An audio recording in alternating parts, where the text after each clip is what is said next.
Okay, फिर आगे चलते हैं। Because the small size of colloidal particles, we cannot see them with naked eye. इसकी small size के कारण हम इसको देख नहीं सकते हैं, okay. But these particles can easily scatter beam of visible light. लेकिन जब देखो ये टॉर्च है, ये इसके अंदर कोलॉइडल सॉल्यूशन है, इसके अंदर डाला, तो ये क्या कर सकता है, इजीली क्या कर सकता है, पाथ ऑफ लाइट जो है वो कंप्लीटली अपने लिए क्या होगा, विजिबल होगा।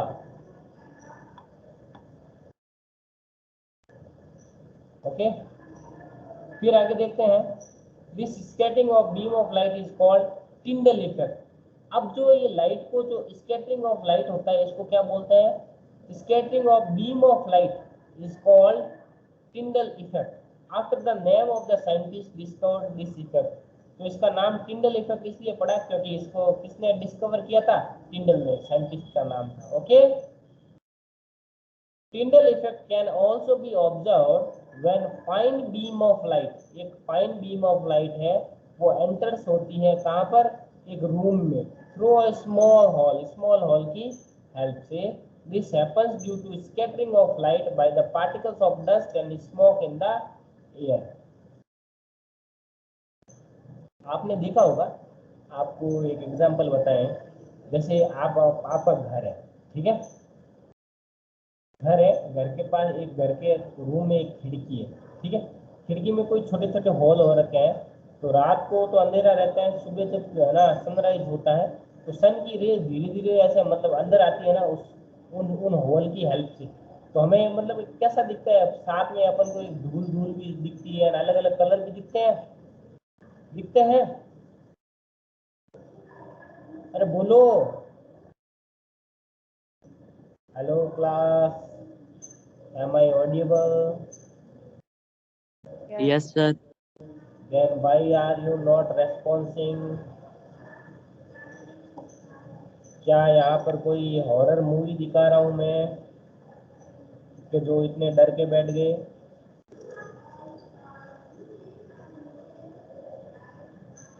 कोई भूत वूत दिखा रहा हूँ क्या? No, sir. तो भूत नहीं दिखा रहा तो बोलो यार, पढ़ा ही तो रहा हूँ, कोई लड़ाई थोड़ा ना कर रहा हूँ, तुम झगड़ा थोड़ा ना कर रहा हूँ या मार पीट थोड़ा ना रहा हूँ। Tyndall effect can be observed when sunlight passes through the canopy of dense forest. Dense forest की कैनोपी से देखो ये टिंडल इफेक्ट आता हुआ दिख रहा है। देखो यहाँ पर क्या ना अपन को दिखता नहीं है, लेकिन सन की रे जैसे आती है, सन की रे जैसे फैल जाती है, देखो दिख रहा है आपको फोटो में? Yes, sir.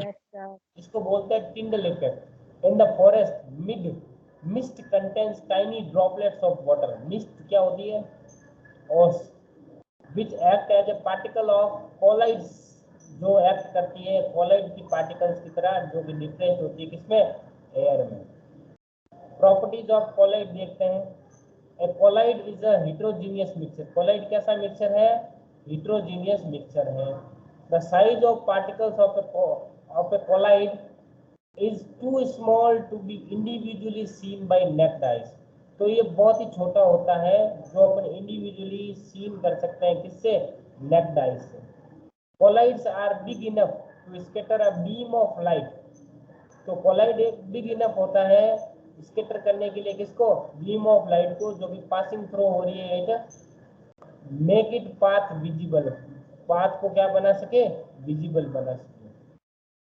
They do not settle down well left undisturbed. वो सेटल डाउन भी नहीं होते हैं जब इसको अनडिस्टर्ब छोड़ दिया जाता है, तो ऐसा नहीं है नीचे जाके ऐसा रह जाएगा, ऐसा भी नहीं है। A colloid is a quite stable. Colloid क्या होता है, स्टेबल ही रहता है। तो इसके कॉमन एग्जांपल है, देखिए कोलाइड इधर देखो, लिक्विड डिस्पर्स्ड फेज के अंदर होता है, वो लिक्विड में होता है। इनका मीडियम होता है गैस, और गैस और लिक्विड दोनों मिलकर क्या बनाते हैं, एरोसोल। क्या बनाते हैं, Aerosol. और इसके एग्जांपल कौन कौन से, फॉग है, क्लाउड्स है, मिस्ट है। सॉलिड और गैस मिलकर क्या बनाते हैं, एरोसोल। इसके भी एग्जांपल कौन से, स्मोक, ऑटोमोबाइल एग्जॉस्ट।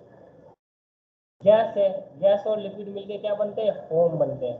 जैसे शेविंग क्रीम आती है ना फोम वाली, और लिक्विड और लिक्विड मिलकर एमल्सन बनते हैं। जैसे मिल्क है, फेस क्रीम है, फेस क्रीम सारी है वो किसका एग्जांपल है, एमल्सन का। ओके, सॉलिड और लिक्विड मिलकर क्या बनाते हैं, सोल बनाते हैं। जैसे मिल्क ऑफ मैग्नीशिया है, मड है, कीचड़ जो होता है ना, गैस और सॉलिड मिलकर बनाते हैं फोम। फोम है, रबर है, स्पंज है, ह्यूमस है। लिक्विड और सॉलिड मिलकर बनाते हैं जेल। जैसे जेली है, चीज है, बटर खाते हैं हम वो। और सॉलिड और सॉलिड मिलकर बनाते हैं सॉलिड सोल। जैसे कलर्ड जैम स्टोन है, मिल्की ग्लास है। आगे देखते हैं, they cannot be separated from the mixers by the process of filtration. मतलब कोलाइडल को फिल्ट्रेशन प्रोसेस से अलग नहीं कर सकते हैं, but a separate technique of separation known as centrifugation.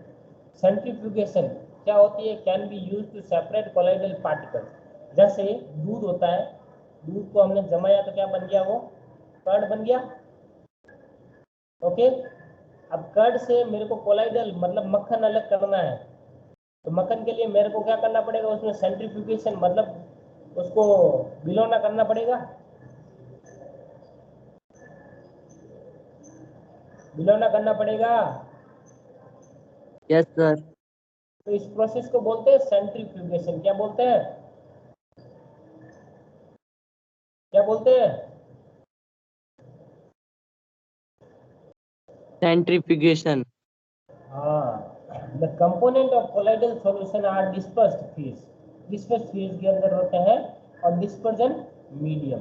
The solute like component of the dispersed particle in the colloidal form, जो dispersed form में रहते हैं उससे।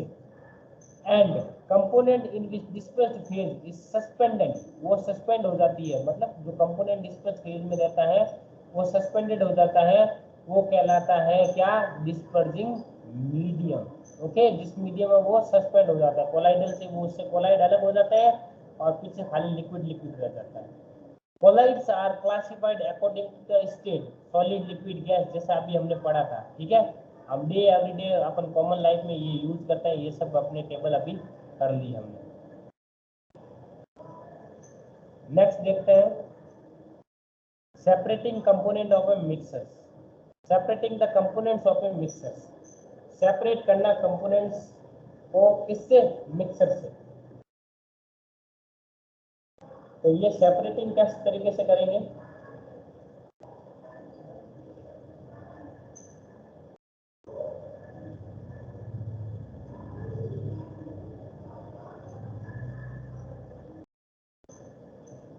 पहला है,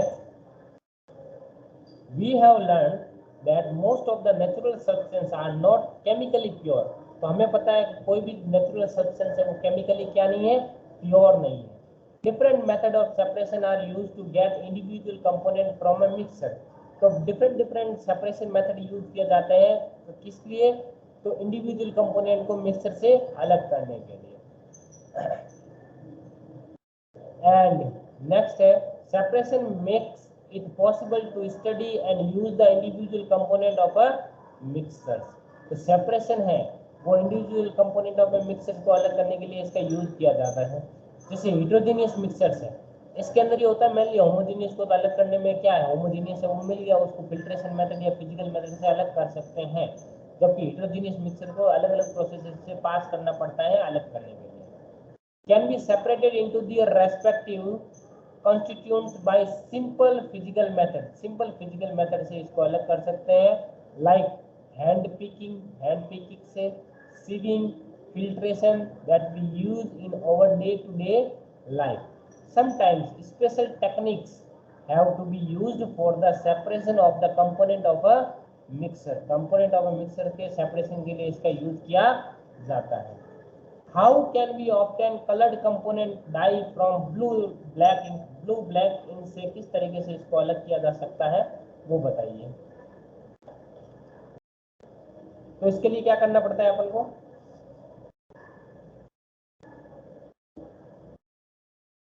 सबसे पहले अपन को देखो fill half beaker of water, water से इसको भर दिया। फिर पुट ए वॉच ग्लास, इसके ऊपर एक वॉच ग्लास रख दिया इस तरीके से प्लेट। फिर इसके अंदर इंक डाल दी। अब क्या कर रहे हैं, अब पानी को गर्म करेंगे, नीचे फ्लेम जो बर्नर है वो ऑन कर देंगे। Put few drops of ink in the watch glasses. Now start heating the beaker. We do not want to heat the ink directly. Ink को डायरेक्टली हीट नहीं करना, डायरेक्टली हीट करेंगे तो वो खराब हो जाएगी, इसलिए इसको पानी नीचे रखा।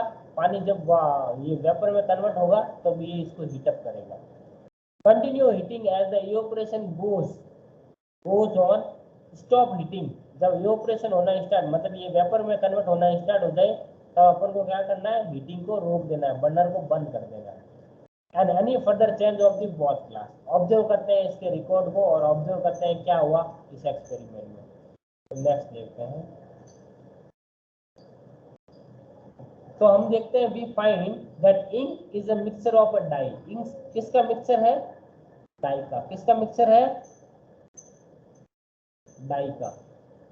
Thus, we can separate the volatile component solvent from non-volatile solute. Volatile component solvent से non-volatile component solute को by method of evaporation से अलग कर सकते हैं। How can we separate cream from milk? Milk से क्रीम किस तरीके से अलग कर सकते हैं?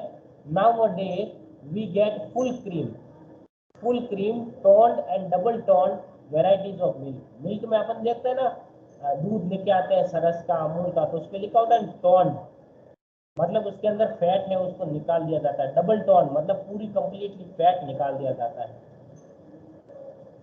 इन अ पॉलीपैक्स और tetrapacks in the market, these varieties of milk contains different amount of fat. इनके अंदर फैट है वो डिफरेंट रहता है। अब एक्टिविटीज है एक और, इसके अंदर देखिए, take some full cream milk in the test tube के अंदर फुल क्रीम मिल्क लेते हैं, फिर इसको सेंट्रीफ्यूज करते हैं it by using a centrifuging machine. ठीक है, फॉर 2 मिनट्स, 2 मिनट्स के लिए इसको भिगोना करते हैं ना, जिसको भिगोना जिसको बोलते हैं उसको। If the centrifuging machine is not available in the school, you can do the activity by home on milk churner, उसमें कर सकते हैं। If you have a milk dairy nearby, visit it and ask how they separate cream from milk. Milk से cream कैसे अलग करते हैं? How they make cheese या पनीर from milk, वो पनीर किस तरीके से बनाते हैं। ओके, तो आपने एक्सपेरिमेंट दिया, sometimes the solid particles in the liquid are very small. तो इसके अंदर सॉलिड पार्टिकल है लिक्विड में बहुत ही कम होता है, छोटा होता है। इनको पास थ्रो करते हैं किससे, फिल्टर पेपर से। किससे पास करते हैं, फिल्टर पेपर से। For such particle the filtration technique can not be use for separation. तो इन पार्टिकल के लिए फिल्ट्रेशन मेथड है वो यूज नहीं किया जा सकता है। अब such mixers are separated, such mixers जो सेपरेट किए जाते हैं बाय सेंट्रीफ्यूगेशन। किससे किया जा सकता है, सेंट्रीफ्यूगेशन से। The principle is that the denser particles are forced to the bottom and the lighter particles stay at the top when spun rapidly. Okay, application देखते हैं। used in diagnostic laboratories, diagnostic laboratory में इसका use किया जाता है किसके लिए, for blood और यूरिन टेस्ट के लिए। किसके लिए यूज किया जाता है इसका, ब्लड और यूरिन टेस्ट के लिए इसका यूज किया जाता है। Use in dairies and home to separate butter from milk. अब सेंट्रीफ्यूगेशन का यूज दूसरा कहाँ किया जा सकता है, कोलाइडल का। तो घर के अंदर क्या करते हैं अपन, मिल्क से क्या निकालते हैं, बटर निकालते हैं, क्रीम निकालते हैं। Use in washing machine, washing machine के अंदर भी इसका यूज किया जाता है, तो वेट क्लोथ्स को सुखाने के लिए। ओके, स्क्वीज मतलब उसमें से पानी निकालने के लिए, निचोड़ने के लिए। Okay, clear? Yes, sir. Next देखते हैं, how we can separate a mixture of two immiscible fuels. Two immiscible liquids के अंदर किस तरीके से करें। इमिसिबल क्या होता है, जब मैं इसके अंदर पानी है, पानी के अंदर कोई ऑयल मिला दूं तो पानी और ऑयल क्या होंगे, एक दूसरे में मिलेंगे नहीं, तो इनको बोलते हैं इमिसिबल लिक्विड। मिसिबल लिक्विड क्या होता है, तो एक दूसरे में मिल जाते हैं। ओके, समझ आया ना, miscible immiscible. Yes, sir. Let us try to separate kerosene oil. Kerosene oil को अलग करने की कोशिश करते हैं किससे? सेपरेटिंग फनल से। फॉर द, देखो ये है सेपरेटिंग फनल, ठीक है। इसमें क्या है ना, सेपरेटिंग फनल है ये, और ये है केरोसिन ऑयल, नीचे है पानी। तो ये मिक्सर है, तो इसको अलग अलग किस तरीके से करेंगे? let us let it stand undisturbed for some time so that separate layer of oil की लेयर है and water are formed। तो केरोसिन की लेयर ऊपर आ जाती है और नीचे क्या बन जाता है? पानी पानी बच जाता है। आप देखते हो ऑयल डाल के पानी के अंदर, तो कुछ टाइम बाद अगर सीधा रख दो तो पानी, जो ऑयल की बूंदे हैं वो पानी के ऊपर आ जाएगी सारी की सारी। Yes, sir. And close the stop, इसकी जो स्टॉप को उसको क्लोज कर देते हैं। और separating funnel as the oil reach at the stop को, जब तक ये ऑयल है कहाँ नहीं पहुंच जाए, इस स्टॉप को, जो ये नीचे स्टॉप कोक है वहां तक नहीं पहुंच जाए, ठीक है। नेक्स्ट देखते हैं एप्लीकेशन क्या है इसका। एप्लीकेशन है to separate mixture of oil and water. इसका यूज कहाँ किया जाता है? ऑयल और वाटर के मिक्सचर को सेपरेट करने के लिए। In the extraction of iron जो आयरन की ओर से आयरन को अलग करने के लिए इसका यूज किया जाता है। The lighter slag is removed from the top. Lighter slag है वो रिमूव किया जाता है कहाँ से? टॉप से। और this method leave the molten iron, मतलब जो आयरन शुद्ध किया हुआ है मोल्टन आयरन, वो रहता है एट दी बॉटम इन दी फंडेंस। फंडेंस के अंदर जो मोल्टन आयरन वो नीचे रहता है, जबकि जो कचरा होता है वो ऊपर चला जाता है। ओके, इस तरीके से इसको अलग किया जाता है। The principle is that immiscible liquid separate out in layers. Layers के अंदर सेपरेट होते हैं depending on on their densities अलग अलग होती है, इस कारण से वो अलग अलग होते हैं। Okay okay class. Yes, Yes, sir. sir. तो आज की क्लास में हम इतना ही रखेंगे। नेक्स्ट है वो कैंपोर वाला कल करेंगे, सब्लिमेशन मेथड से, वो कल की क्लास में देखेंगे। तो मंडे को देखेंगे। आपको ये सारा वापस से रिवाइज करना है। मंडे को मैं वापस इस चैप्टर का टेस्ट लूंगा क्लास शुरू होते ही, यहाँ तक जितना तक पढ़ा है उतना तक। ओके, और आपको अपना होमवर्क कंप्लीट करके मुझे चेक करवाना है, ठीक है। तो आज की क्लास यहीं खत्म करते हैं। Thank you class.